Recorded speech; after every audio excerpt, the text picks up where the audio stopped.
welcome to the deep dive. Today, we're going to be tackling something that's probably on your mind, like every time you try to log into an account online, digital identity. Yes. More specifically, we're diving deep into NIST's latest guidelines on digital authentication. Yeah, these guidelines are really critical for anyone who uses the internet. Right. NIST, the National Institute of Standards and Technology, they set the standards for digital security, and their publication, NIST Special Publication 863B. It's like the rule book for online authentication. Okay, so NIST sets the standards, but why should we care as users? Yeah. What's the big deal about these guidelines? Well, these guidelines are all about making our online interactions safer, more trustworthy. Right. It really delves into, how we can prove we are who we say we are online, especially with all the threats out there these days. Right, because logging into your bank account or buying something online shouldn't feel like you're taking a gamble with your security, right? Exactly, and that's why NIST outlines these 3 levels of security called authentication assurance levels, or AALs. Okay. They're kind of like rungs on a ladder, Okay. each requiring a higher level of confidence in the user's identity. So AAL1, that would be the first rung, the most basic level. Yes, think of AAL1 as like the basic security guard. It typically requires single-factor authentication, like using just a password. However, NIST is really pushing for multi-factor authentication even at this level. So even for something simple like just checking your email, a single password might not cut it anymore. You got it just not secure enough in today's world, and that's where AAL2 comes in. Yeah. This requires 2 distinct authentication factors, something, like a password and something you have like a unique code from your phone. Right. And they also highly recommend phishing-resistant options at this level. Phishing-resistant options. Now, that sounds intriguing. Tell me more. So imagine you're trying to log into your bank account, but you accidentally end up on a fake website that's designed to steal your credentials. Yeah. That's phishing. Right. Phishing-resistant methods make it much harder for these attacks to succeed. So it's like having an extra layer of armor against those sneaky phishing attempts. Plus. That's reassuring. And then we climb to the top rung of the ladder, AAL3. Okay. This is the highest level of security reserved for situations where compromise is simply not an option. Okay, so AAL3, this is like Fort Knox level security. Precisely, we're talking about using the most secure technology available. Things like hardware-based authenticators, such as a physical security key. These provide the highest level of confidence in a user's identity. Okay, so we've got these different security levels. But what about the nitty-gritty? What are some of the specific recommendations from NIST when it comes to authentication? Well, let's start with passwords, since everybody loves to hate them.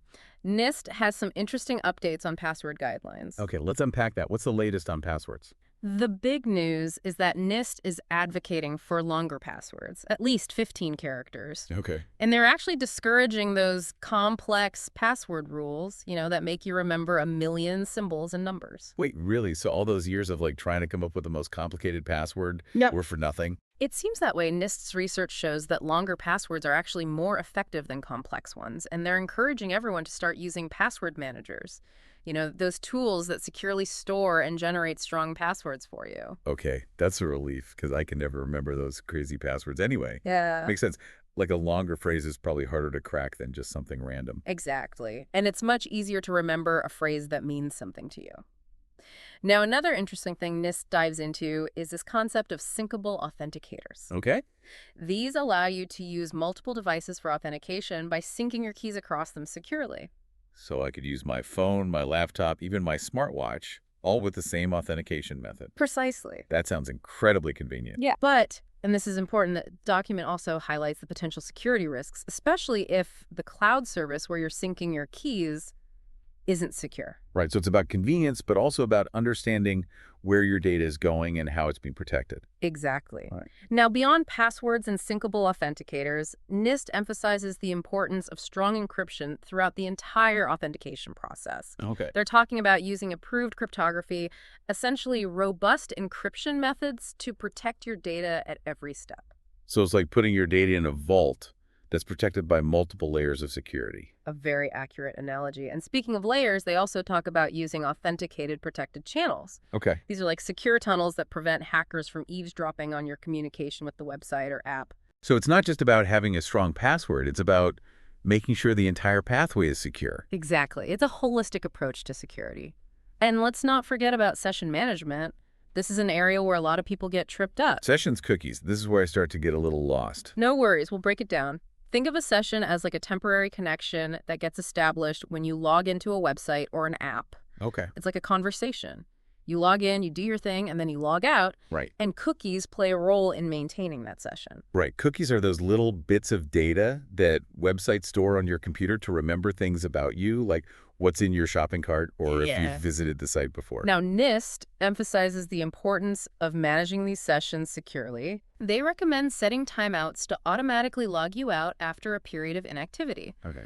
This prevents someone from accessing your account if you forget to log out, especially on a public computer. That's a smart precaution. It's like a Yes. safety net. What else should we know about session management? Well, they also get into specifics about browser cookies. Okay. For instance, cookies should only be accessible over secure connections, HTTPS, to minimize the risk of someone intercepting them. So always look for that HTTPS in the address bar. It's like a seal of approval for online security. Precisely.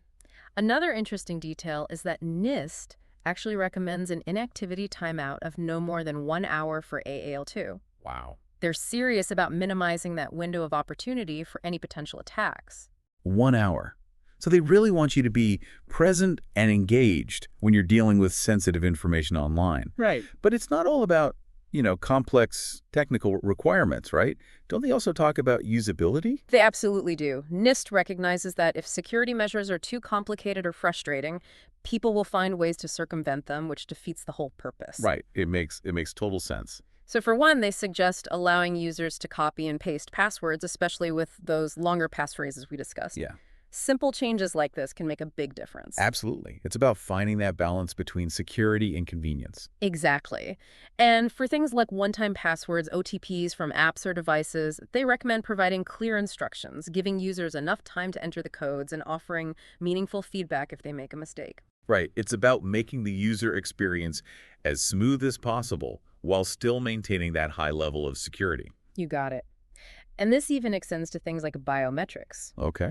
NIST provides usability considerations for biometrics, focusing on factors like user familiarity with the technology, how intuitive the device is to use, and whether the instructions are clear. So even with something like fingerprint scanning, it needs to be like a seamless experience for the user. Exactly. You don't want users fumbling around trying to figure out how to position their finger or wondering why the scan isn't working.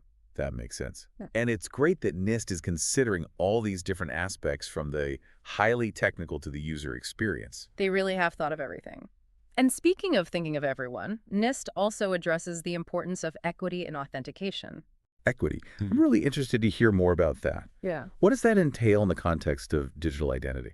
Well, they recognize that not everyone has the same access to technology or the same level of technical expertise. Right. So they're encouraging companies that provide digital identity services known as CSPs to be mindful of these factors when designing their solutions. So it's about making digital identity inclusive and accessible to everyone. Exactly.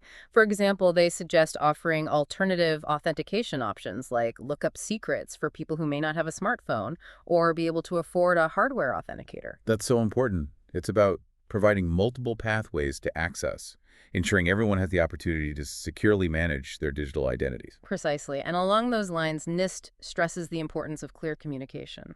Users need to be informed about how to use and maintain their chosen authentication methods, what to do if they lose or damage their devices, and where to go for help if they run into problems. It's about empowering users with the knowledge and resources they need to navigate this digital world safely and confidently. It's amazing how much goes into securing our online lives. It was even down to something as seemingly simple as just logging in. Right. But we'd be remiss if we didn't talk about the threats themselves, because it seems like every day there's a new data breach or phishing scam making headlines. Absolutely. And NIST doesn't shy away from that reality. In fact, a significant part of the guidelines is dedicated to understanding and mitigating authenticator threats. So what kind of threats are we talking about here? Well, they cover a wide range from, more straightforward threats like theft or duplication of authenticators to more sophisticated attacks like eavesdropping, phishing, even social engineering where someone tries to trick you into revealing your credentials. It sounds like they've really thought of everything. What do they recommend doing to combat these threats?